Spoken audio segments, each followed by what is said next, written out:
Panel भी हमारे साथ मौजूद है। एसपी सिन्हा सर हैं और श्याम सर भी हैं। तो सबसे पहले श्याम सर, जिसका हम जिक्र कर रहे थे कि इसके युद्ध के बहुत सारे पहलू हैं, एक पहलू यह भी है, चर्चा यह की जा रही है कि जो नेतन्याहू हैं वो अपना राजनीतिक स्वार्थ सिद्ध कर रहे हैं, उन पर भ्रष्टाचार के गंभीर आरोप लगे हैं। 2020 में भी बहुत बड़ा बवाल हुआ था इजरायल में, तो इसके पीछे की कहानी क्या वो भी है, इसको भी तलाश लेते हैं। धन्यवाद, नमस्कार, जय हिंद, सनो वरुणा। 17 साल के राजनीतिक उनका कैरियर, 75 साल के नेतन्याहू, नाम रखा है राइजिंग लायन, दहाड़ता हुआ शेर, जो मिडिल ईस्ट में अब उभर कर आया है। 75-80 साल से अपनी सभ्यता की लड़ाई, अपने को बचाने के लिए, अपने वजूद की लड़ाई ये छोटा सा देश लड़ रहा है। और आप कहते हैं कि पॉलिटिकल जो उनकी अस्तित्व है वो खतरे में है, ये बात एक तरफ, और उनकी सभ्यता और उनके लोग एक तरफ। इनको अगर दो पलटों में हम लेकर देखें तो हमें समझ में आएगा कि जब आप पर मार पड़ती है, आपका अस्तित्व ही खतरे में पड़ता है, तो नेता कोई भी होता उनकी जगह पर तो कुछ ना कुछ तो करता। और ये बड़ा डिसीजन इसलिए लेना पड़ा है उन्हें कि उन्होंने कहा है कि बुराई की धुरी है ईरान, उसको मिटाना है। और अगर हम पहले उसके रूट कॉजेस को के पहले हमने उसके जो टेंटिकल्स हैं उनको हटाया, एच, तो अब समय आया है, यही समय है, सही समय है। और रीजन दिया है वर्ल्ड को उन्होंने कि ये प्रॉक्सी वॉर चला जाएगा एटम उसके पास। इसके साथ ही पाकिस्तान के तरफ उंगली चली जाती है। बुराई की धुरी तो वो भी है, टेररिस्ट तो वो भी पैदा कर रहा है, ये बॉम्ब वो भी तो दे सकता है। तो आप जो कह रहे थे सुबह अपने सेगमेंट में कि क्या पाकिस्तान भी इसमें इन्वॉल्व किया जाएगा, क्या पाकिस्तान का भी इसके साथ साथ क्लिंजिंग हो जाएगा? क्यों ये फील्ड मार्शल मुनीर कुछ सभ्यता की बातें सडनली करने लगे हैं? क्यों व्हाइट हाउस में उन्होंने कह दिया कि मोदी ने बहुत अच्छी बात की है, मोदी ने भारत को एकजुट कर दिया, इस लड़ाई ने जो हम देखते थे बचपन में मुहर्रम में हिंदू मुस्लिम एक साथ पाकिस्तान में, वो अब होगा, मैं वही दिन चाहता हूं। ऐसी बातें क्यों कर रहे हैं मुनीर? क्या मतलब है? ये ट्रंप ने, बड़ा ट्रंप पे तो कुछ नहीं खेल दिया है।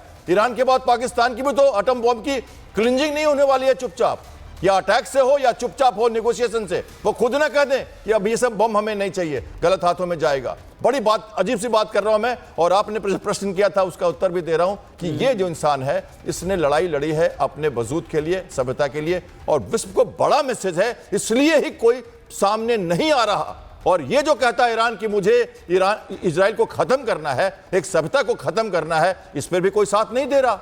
तो दोनों इतने अच्छे से लड़ रहे हैं। अब बात आई कौन मरेगा, कैसे होगा। देखिए, इजराइल को झेलना पड़ेगा ये जो युद्ध है, उसमें जो भयावन देख रहे हैं आप, जो डैमेजेस, इजराइल को झेलना पड़ेगा। 2 हफ्ते का समय उन्होंने मांग लिया, रशिया चाइना कहने लग गया कि युद्ध बंद कर दो। तो आपको क्या लगता है इजराइल सस्टेन करेगा? और करना पड़ेगा जो भी हो। और ईरान के सिर्फ वेस्टर्न सेक्टर में लड़ाई हो रही है, अभी पूरा का पूरा ईस्टर्न सेक्टर खाली है, धीरे धीरे वो ईस्ट की तरफ जा रहे हैं। अब आप बात करोगे बंदर अब्बास की, अब बात करोगे चाबार पोर्ट की, अब बात करोगे गल्फ की, अब सब वहां जाएगी बातें धीरे धीरे, लेकिन चलेगा।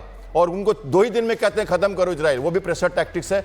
अप टू 2 वीक्स मांग लिया है, अप टू मांगा है, और नाटो की मीटिंग में भी जा रहे हैं। तो बहुत कुछ बिहाइंड द कर्टन चल रहा है। यहाँ पे बड़ी खबर आ गई है, जहां पे इजराइल ईरान जंग पर ट्रंप ने फिर से यू टर्न लिया है। अब ईरान पर हमले का फैसला अगले 2 हफ्तों में लेंगे ट्रंप।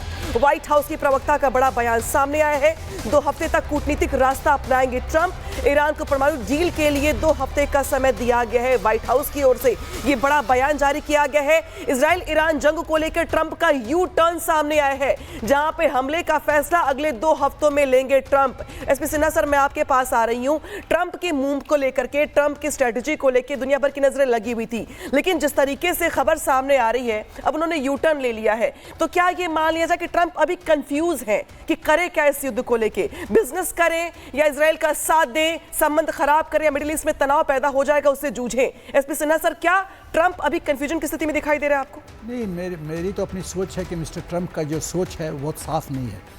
कथनी और करनी में बहुत फ़र्क है। वो जो कहते हैं वो होता नहीं है, जो होता है वो कहते नहीं है। दूसरी बात, तीसरी बात जो है कि मैंने सोचा था कि ये जंग करीब 7-8 दिन में जिस तरह से इजराइल सिचुएशन को कंट्रोल कर रहा था कि 6-7 दिन 15 दिन में जंग खत्म हो जाएगा, लेकिन अब लगता नहीं है, क्योंकि MIC फिर अमेरिका का MIC मिलिट्री इंडस्ट्रियल कॉम्प्लेक्स फिर से एक्टिव हो गया है।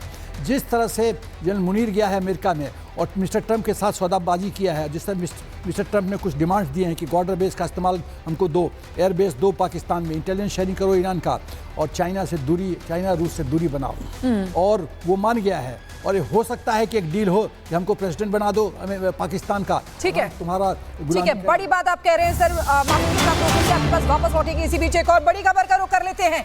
रूस ने इजराइल को कड़ी चेतावनी दी है। अब देखिए रूस भी आ गया है, ईरान के बुशहर परमाणु प्लांट पर हमला रोकने के लिए कहा है।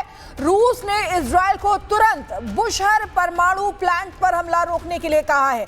बुशहर में रूस के परमाणु वैज्ञानिक मौजूद हैं। रूस कह रहा है कि बुशहर परमाणु प्लांट सिविल न्यूक्लियर प्लांट है और यहां रूस के वैज्ञानिक मौजूद हैं, इसलिए इजराइल तुरंत यहां पर हमला बंद करे। तो देखिए अब रूस की एंट्री हो गई है। इधर अमेरिका लगातार उसकी एंट्री पहले ही हो चुकी है, अब रूस की एंट्री भी यहां पर हो चुकी है।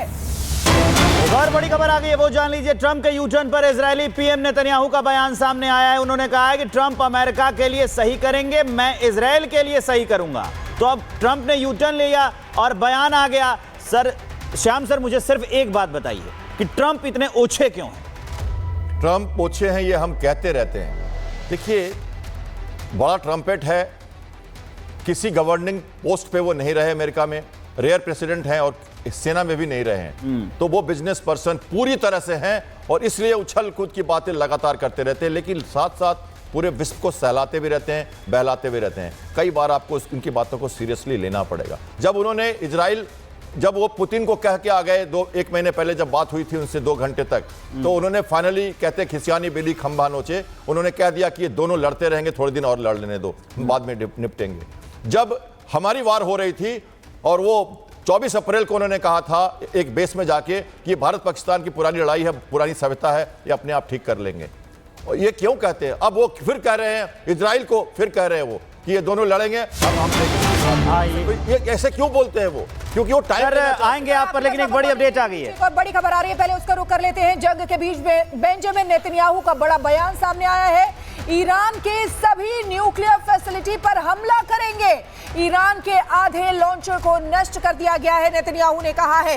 जरूरत पड़ी तो फोर्डो प्लांट पर हमला करेंगे।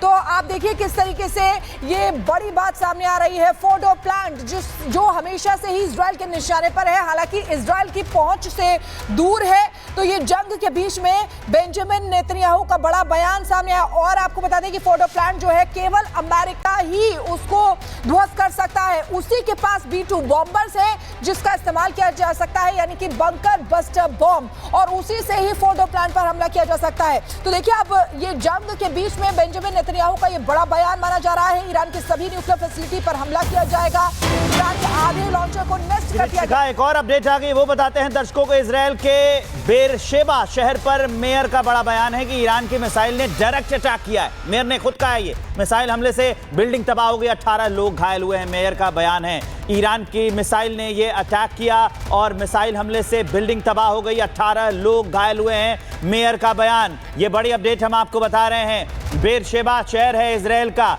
ईरान ने हमला किया और तब जो है ये बड़ी अपडेट हम आपको बता रहे हैं कि बिल्डिंग तबाह हो गई, 18 लोग घायल हुए हैं। रिहायशी इलाकों में लगातार ईरान जो है वो मिसाइल दाग रहा है। इजराइल का बेरशेबा शहर है, ईरान की मिसाइल उस पर गिरी। तो जो बेरशेबा शहर के मेयर थे उनका ये कहना है कि 18 लोग घायल हो गए हैं।